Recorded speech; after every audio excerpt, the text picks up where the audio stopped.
సమ్మోహన ఎగువ సభలో సౌరభాలు వెదజల్లుతున్నారు.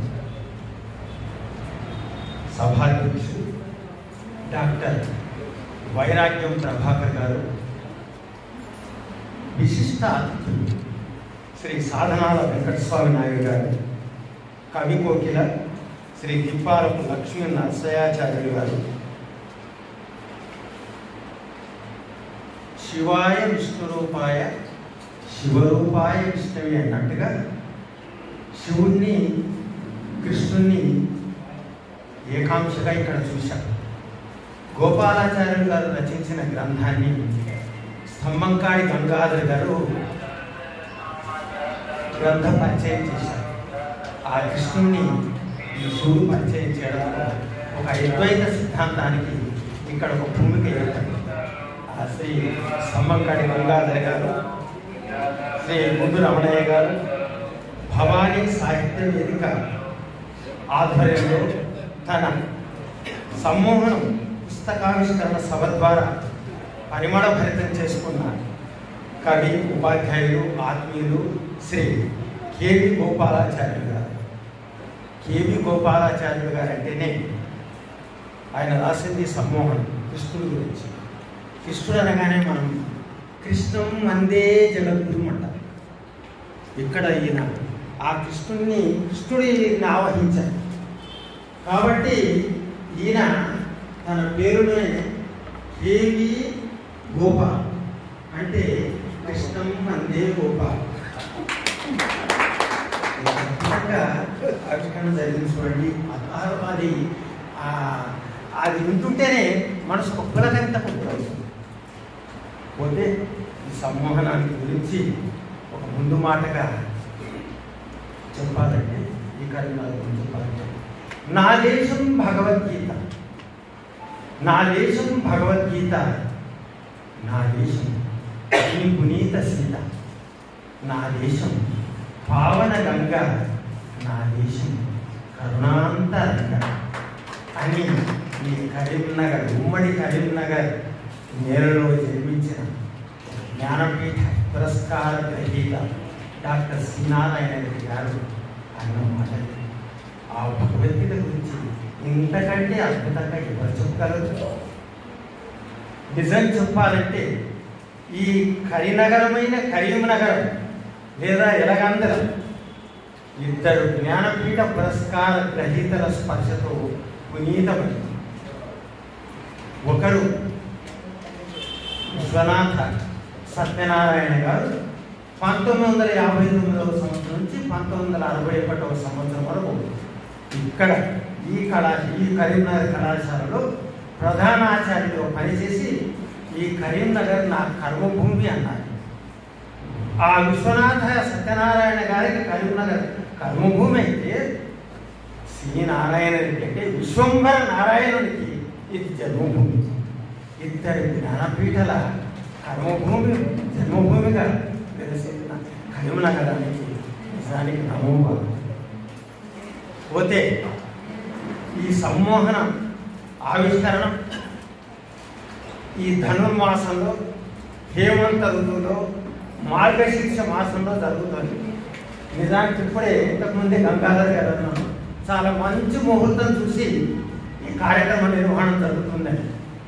నిజానికి కృష్ణుడు జన్మించింది దుర్ముహూర్తం, మంచి ముహూర్తం కాదు. రామ రఘురామలాలి నా పాలి సీతా సమేతలాలి శ్రీరామ రామలాలి అని జనులు పాడేరులాలి. కంసుని సంహరింప సద్గురుడు అవతారమెత్తినప్పుడు అష్టమి దినమందున ఆదివారం పూటను మహిళలు బాగా చదువుతారు, మాకు అంతగా రాదు. ఏమైనా అష్టమి దినమందున ఆదివారమున ఆ గురుముహూర్తంలో శ్రీకృష్ణుడు జన్మించాడు. ఎలా జన్మించాడు? తలతోడ జననమైతే తనకు బహుమోసంబు వచ్చునంచు ఎదురుగాళ్లను పుట్టెను. ఆ రకంగా ఆ దుర్మూర్తాన్ని ఎందుకు జన్మించాల్సి వచ్చింది? ధర్మరక్షణ కోసం. ఒక కంసుని సంహరించడం కోసం జన్మించాడు. అక్కడ దుర్ముహూర్తం అవసరం. కానీ ఆ కృష్ణుడు ధర్మోద్ధారకుడైన కృష్ణుని సమ్మోహనాన్ని ఆవిష్కరించడానికి మంచి ముహూర్తమే మనకు అవసరం.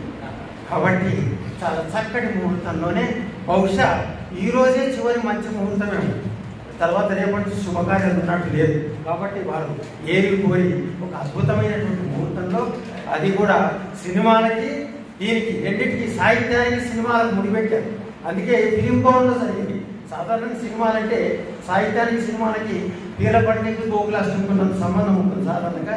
అది ఏమంటారు కదా, అటు చూస్తే ఎన్టీఆర్, ఇటు చూస్తే ఏన్నారు, సంఘంలో శోభన్ బాబు, మీరాలో హీరో కృష్ణ, ఓహోహో ఏమి సినిమా, తెలుగు కూడా ఇదే జన్మ అన్నట్టుగా అప్పుడు సినిమాలు ఉండేవి. అయితే ఇప్పుడు సామాజిక మాధ్యమాలు వచ్చిన తర్వాత సాహిత్యం పుంఖాలుగా విశ్వవిద్యాలయ పీఠాల నుంచి సాధారణ జన హృదయాల్లోకి చొచ్చుకోవడం అనేది చాలా సార్వజనీనమైనటువంటి, విశ్వజనీనమైనటువంటి అంశంగా మనం భావించాలి. ఆ కోవలోనే ఈరోజు మనం సమ్మోహన గ్రంథ ఆవిష్కరణ జరిగింది. ఇంకొకటి, ఈ ధనుర్మాసం అంటేనే మనకు గుర్తొచ్చేది గోదాదేవి. గోదాదేవి తిరుప్పావైలో 30 పాశురాలతో ప్రతిరోజు ఆ శ్రీకృష్ణునిలో ఆమె అనురాగంతో, మమతతో, ఆరాధనతో, అమలైన శృంగారంతో సేవించి తరించింది. ఆ శ్రీరంగనాథునిలో తరించుకొని నాట్యార్ తిరుమోడి అనే గ్రంథం కూడా రాసింది. చాలామందికి తిరుప్పావై తెలుసు, కానీ నాట్యార్ తిరుమోడిలో కూడా ఆమె అద్భుతంగా ఆ 143 పాశురాల ద్వారా ఆ జగన్నాథుని సేవించింది. నా ఇందపడి సీదాడు, నీరందపడి సేవించాడు, శిరనేరంగడి శిరమణి జరగడు అని జయకాంతన్ గారు కొన్ని సమయాల్లో కొందరు మనుషుల గురించి చెప్పినట్టుగా ఆమె అద్భుతమైనటువంటి ఒక పరిక్రమగా, ఒక ఉద్ధృతమైనటువంటి శ్రీకృష్ణుని ఆవేశితమైనటువంటి భావాలను, అనురాగాన్ని ఆ పాశురాలను ఆవిష్కరించారు. అందుకే తిరుమల తిరుపతి దేవస్థానంలో ఈ 30 రోజులు సుప్రభాతానికి బదులుగా ఆ తిరుప్పావై మనకు వినిపిస్తూ వస్తుంది. అంత అద్భుతమైనటువంటి మాసం ఇది. అంతేకాదు, గీతా జయంతి ఈ మాసంలోనే భగవద్గీతను శ్రీకృష్ణుడు అర్జునుడికి నకాంక్షే విజయం కృష్ణ నచరాజ్యం సుఖాని చ కిం నో రాజ్యేన గోవింద కిం భోగై జీవితేన వా. అర్జునుడు విషాదుడు. ఆయనకు తనయుడు, తండ్రులు, తాతలు అందరూ కనిపిస్తుంటే ఏం చేయాలి అర్థం కాని అయోమయ స్థితిలో ఉన్నప్పుడు శ్రీకృష్ణుడు బోధ చేశాడు. అధర్మ నిధనం చేయము. ఆ కృష్ణుడి యొక్క భగవద్గీత అవతరించింది ఈ మాసంలోనే. కాబట్టి గోపాలాచారి గారు ఈ మాసంలోనే ఆవిష్కరణ కార్యక్రమం పెట్టారు. ఇంకొకటి, ఇప్పుడు నేను ఒక్కొక్క దాంట్లోకి విడమని ఇంతకుముందే గంగాధర్ గారు అన్నీ కూసపుచ్చినట్టు చాలా అద్భుతమైనటువంటి వివరణ చేశారు. ఇక గ్రంథ పరిచయం చేసిన తర్వాత మేము చెప్పాల్సిన అవసరం. కాకపోతే చూడండి, మొట్టమొదటి కవిత నిన్ను చేరలేనా తో ప్రారంభమై చివరిలో మోక్ష సన్యాసుడు. నిన్ను చేరలేనా అనడం ప్రశ్న, ఒక ప్రశ్నగా ప్రారంభమైంది, ఒక సందేహంగా నిన్ను చేరతానా లేనా అని తనను తాను ప్రశ్నించుకున్నాడు. దానికి జవాబు ఎక్కడ దొరుకుతుంది? భగవద్గీతలోని మొట్టమొదటి శ్లోకంలోనే దొరుకుతుంది. ఏముంది? ధర్మక్షేత్రే కురుక్షేత్రే సమవేతాయుత్సవ మామకా పాండవశ్చైవ కిమకుర్వతు సంజయ అని ధృతరాష్ట్రుడు సంజయుని అడుగుతున్నాడు. ఏమని? ఆ ధర్మక్షేత్రమైనటువంటి ఆ కురుక్షేత్రంలో సమవేతాయుత్సవ మామకా పాండవశ్చయ్య, మనవాళ్ళు ఆ పాండవులు ఏం చేస్తున్నారు సంజయ అని అడుగుతాడు. అక్కడే అధర్మానికి బీజం పడింది. ఏమి? ఆ ధృతరాష్ట్రుడు ఏమంటాడు? మనవాళ్ళు పాండవులు అన్నాడు. ఒక పెదనాన్నగా వాళ్ళందరూ మనవాళ్ళే అనుకోలేదు, పాండవులను విడదీశాడు. మనవాళ్ళు పాండవులు ఏం చేస్తున్నారు సంజయుడు అనడంతోనే అక్కడ అధర్మానికి ప్రారంభమైంది, అంకురార్పణ భూమికి ఏర్పడింది. కాబట్టి ఇక్కడ నేను చేరలేనా అంటే మనలో ఉండేటటువంటి అధర్మాన్ని మనం తొలగించుకోగలిగినప్పుడు ధర్మ పథంలోకి వెళ్ళగలుగుతాము. అది మోక్ష సన్యాసుడు. అయితే దానికంటే ముందు ఈ శ్లోకంలోనే మొదటి చరణంలో మనకు జవాబు లభిస్తుంది. ఏమంది? ధర్మక్షేత్రియ కురుక్షేత్రియ. ధర్మం క్షేత్రం వదిలిపెట్టి మీకు ధర్మం కురు అంటే ధర్మాన్ని ఆచరించండి అని చెప్పారు. ఆ ధర్మాన్ని ఆచరించగలిగినప్పుడు మనకు భగవంతుడు మన వెనుకే ఉంటాడు. అందుకే విదురుతోనే భాగవతం అంటే ఏంటి? హృదయాంతరంగ ప్రేరణం రామాయణం. రామాయణం అనేది హృదయానికి ప్రేరణ కలిగిస్తుంది. హృదయాంతరంగ ప్రేరణం రామాయణం, మేధోమథన భరితం మహాభారతం, ఆత్మ విముక్త పథం భాగవతం. ఆ మేధోమథన భరితమైనటువంటి మహాభారతంలో భగవద్గీత ఒక భాగం. ఆ భగవద్గీతలో విదురుడు చెప్తాడు, ఒరులేవి యునరించిన నరవర అప్రియంపు తన మనంబున కవు తానులకు నవి శ్రేయపునికి పరాయణ పరమ ధర్మ పదములకెళ్ళనన్నాడు. ఇతరులు ఏది చేస్తే నీకు ఇబ్బంది కలుగుతుందో అది ఇతరులకు చేయకు, అదే ధర్మం. ఆ ధర్మాన్ని ఈ శ్లోకాల్లో చాలా అద్భుతంగా వీరు మన గోపాలాచార్యులు గారు చెప్పారు. మనకు గోపాలాచార్యుల కంటే ముందే చాలామంది ఈ కృష్ణుడి గురించి అద్భుతమైనటువంటి దోహాలు లేదా శ్లోకాలు రాసిన వాళ్ళున్నా తెలుగులో ఇంత అద్భుతంగా రాయడం అనేది చాలా అద్భుతమైన విషయంగా అనిపిస్తుంది. ఎందుకంటే మన హిందీలో ముఖ్యంగా ఉత్తర భారతదేశంలో మీరా పేరు వింటారు. మీరా మరి కృష్ణుడిలో లీనమైపోయి పరమశమైపోయి ఆ కృష్ణుడి గురించి ఆమె అద్భుతమైనటువంటి పాటలు పాడింది. కృష్ణ గోవింద గోపాల గాదే చెలో, కృష్ణ గోవింద గోపాల గాదే చెలో, మంత విషయోకి విశ్వ దూర కరితే చెలో. మంత అర్థమవుతుంది కదా, మనసులోని విషయాన్ని దూరం చేసుకుని వెళ్ళు.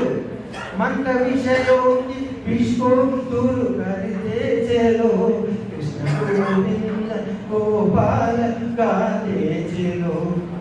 लोग कहते हैं भगवान आते नहीं, लोग कहते हैं भगवान आते नहीं, द्रौपदी जैसा तुम बुलाते नहीं. ద్రౌపది ఎట్లా పిలిచింది? వస్త్రాపరణం జరుగుతుంటే ఓ కృష్ణ అని ఆర్తిలో పిలిస్తే కృష్ణుడు వచ్చాడు, వస్త్రాపరణను కాపాడాడు. ఆ రకంగా పిలువు ఎందుకు రాడు అంటున్నాడు మన గోపాలాచార్య గారు. అడుగడుగున ఆర్తి అనురక్తి మనకు ఈ సమ్మోహన శ్లోకాల్లో మనకు కనిపిస్తూనే ఉంది. అడుగడుగున హృదయావేదన ఉంది. ఆ హృదయంలో నిండుగా ఒక ఆర్తి, ఒక ప్రేమ, భగవంతుని పట్ల ఒక భక్తి ఉంది. విరిసే పచ్చదనంలో ఉన్నది వృక్షం చేసిన సంతకం, విరిసే పచ్చదనంలో ఉన్నది వృక్షం చేసిన సంతకం, మెరిసే చినుకుల్లో ఉన్నది మేఘం చేసిన సంతకం, దయగల హృదయం లోనే ఉన్నది, దయగల హృదయం లోనే ఉన్నది దైవం చేసిన సంతకం, దైవం చేసిన సంతకం. ఆ రకంగా భగవంతుడి సంతకం దయగల హృదయంలోనే ఉంది అంటున్నాడు మన గోపాలాచార్య. కాబట్టి ఆ అడుగడుగున ప్రతి శ్లోకంలో ఆ శ్రీకృష్ణుని యొక్క బాలలు లీలలు, బాలచేష్టలు, అమ్మా మనకి నేను అంటూ నోరు తెరవమని యశోద అంటుంటే దండించింది కృష్ణుడు. కృష్ణుడు ఎవరు? భగవంతుడు. యశోద మానవ మాత్రం. అయినా కూడా తల్లికి ఎవరనేది సంబంధం లేదు.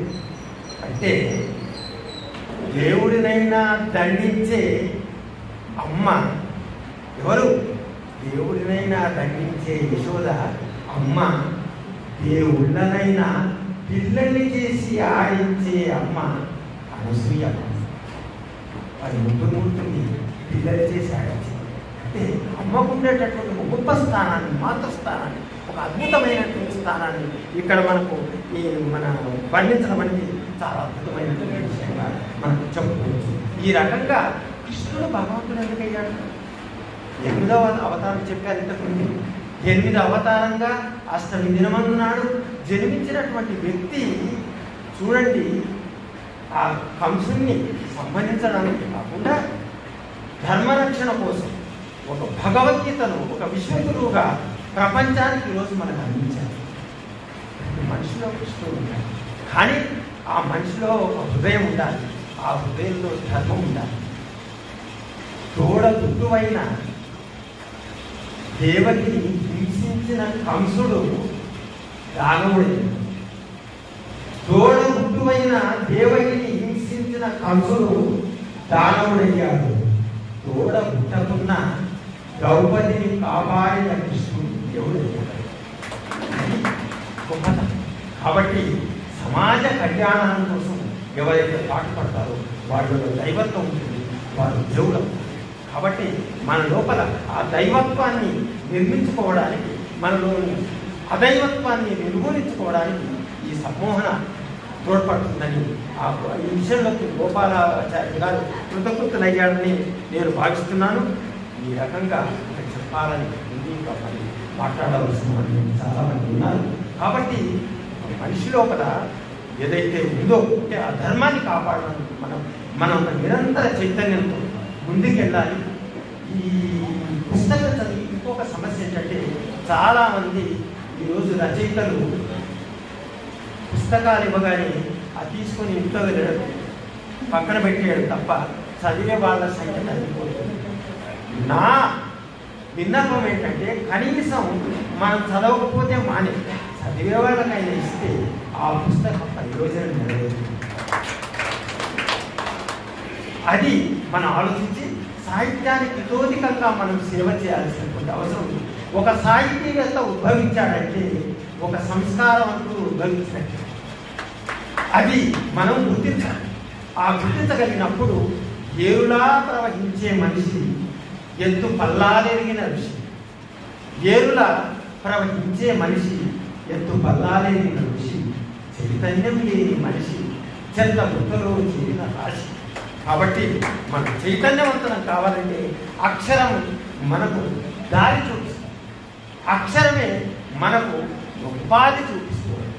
కాబట్టి అక్షరాన్ని నమ్మిన వాడు ఎప్పుడు ఒక శ్రీనాథుడి కంటే ఈరోజు మనం పోతన వారే రాజులు రాజ్యములు కలగవే అన్న పోతనామాతులు ఈరోజు అందరికీ ఆదర్శప్రాయమయ్యాడు. మరణం ఎక్కడికి కవికి, మరణం ఉంటుందా కవికి, మరణం ఎక్కడికి కవికి, వాల్మీకి వారసుడు. వాల్మీకి వారనాడు ఆయన పోయినా కూడా ఆయన పేరు ఇంకా ఉంది అంటే ఆయనకు మరణం ఉందా? కాబట్టి కన్ను మూసే వరకు కళాన్ని నిద్రపోనీయకు, కన్ను మూసే వరకు కళాన్ని నిద్రపోనీయకు. కనుమరుగైపోయిన కాలంపై ముద్ర వేయడం మానవు. కాబట్టి కాలంపై ముద్ర వేసేవాడే కవి. ఆ కాలంపై ముద్ర వేసే రచనలు. కాబట్టి ప్రతి మనిషి ప్రకాశిస్తూ ఉండాలి. ఆకాశం దాకా వికసించేవాడే అధేయ జెండా అవుతాడు. ఆకాశం దాకా వికసించేవాడే అధేయ జెండా అవుతాడు. ఆఖరు దాకా ప్రకాశించేవాడే అలా జాడ. కాబట్టి మనం ఆకాశం దాకా వికసించాలంటే మన చైతన్యం మన అక్షరాల్లో ఉండాలి ఆశిస్తూ ఈ సందర్భంగా అద్భుతమైనటువంటి కవితల ద్వారా 118 కవితలు అంటే 118 అంటే 8, 1, 1, 10, 10 అంటే 1 అంటే ఆ 1 ఏమిటైనా ఈ గోపాలుడు ఆ కృష్ణుల్లో వందే కృష్ణుడు జగత్తులు ఒకటే దాంతో వినమైపోయింది. ఆయన ఆవాహన చెంది అద్భుతమైనటువంటి కవితలు రాసినటువంటి గోపాలాచార్య గారికి నా హృదయపూర్వకమైనటువంటి అభినందనలు నమస్సులు అందజేస్తూ ఈ కార్యక్రమానికి నన్ను ఆత్మీయతతో ఆహ్వానించిన భవానీ సాహిత్య చూడండి, ఇక్కడ కూడా భావాన్ని మళ్ళీ అద్వైతం కనిపిస్తూ వస్తుంది. కాబట్టి భవానీ సాహిత్య వేదిక అధ్యక్షుడు వైరాగ్యం ప్రభాకర్ గారు. ఇంకోటి అద్భుతంగా ఇక్కడ సంసారిక మోక్ష సన్యాసంలో చదువుతుంటే ఎక్కడో పోతుంది. మనం ఇప్పుడే హిమాలయాలకు వెళ్ళిపోదామన్నంతగా అద్భుతంగా రాశారు. చివరిలో చదవండి, తప్పకుండా అందరూ చదవండి. మోక్ష సన్యాసం అంటే ఏం చెప్పాలంటే కలుపుకుంటే సన్యాసం, కలుపుకుంటే సంసారం, కలుపుకుంటే సంసారం, దులుపుకుంటే సన్యాసం. కాబట్టి మనం ఏం దులుపుకోవాలి? మనలో ఉండేటువంటి అనుబంధాలు, ఇంకేంటి, మనలో ఉండేటువంటి అహంకారాలు, మనలో ఉండేటువంటి అధర్మ భావనలు, వీటన్నిటి దులుపుకొని ముందుకెళ్ళగలిగితే అప్పుడు మనం చివరిలో ఆ నిన్ను చేరలేనా అనే ప్రశ్న అంతరించి మోక్ష సన్యాస యుగంలోకి మనం వెళ్ళగలుగుతాము అని అద్భుతంగా చెప్పినటువంటి గోపాలాచార్య గారికి, వేదిక ఉన్న ప్రతి ఒక్కరికి నా హృదయపూర్వక ధన్యవాదాలు, నమస్కారం ఇస్తూ, ఇక త్వరలోనే మనకు కొత్త సంవత్సరం కూడా రాబోతుంది కాబట్టి అందరికీ నూతన సంవత్సర శుభాలు తెలియజేస్తున్నాను. గతము చేసిన గాయాల జ్ఞాపకాలించెందుకు, గతము చేసిన గాయాల జ్ఞాపకాలించెందుకు, క్షమారణం చెడుసూనం శమనాథాలెందుకు, క్షమారణం చెడుసూనం శమనాథాలెందుకు.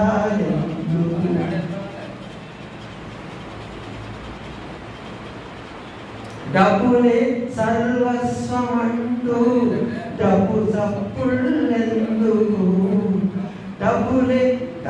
డబ్బులే సర్వస్వమంటూ డబ్బు చప్పుళ్ళెందుకు, దినజనదాహాది తీర్చని ధనధాన్యాలెందుకు, దినజనదాహాది తీర్చని ధనధాన్యాలెందుకు. కొత్త వత్సరము వచ్చెను పాత వాసనలెందుకు, కొత్త వత్సరము వచ్చెను పాత వాసనలెందుకు, అభినందన కవిత రాయన్ మనోహర కలలెందుకు, అభినందన కవిత రాయన్ మనోహర కలలెందుకు, గతము చేసిన గాయాల జ్ఞాపకాలించెందుకు, క్షమాదరణం చెడు సూనం శపనా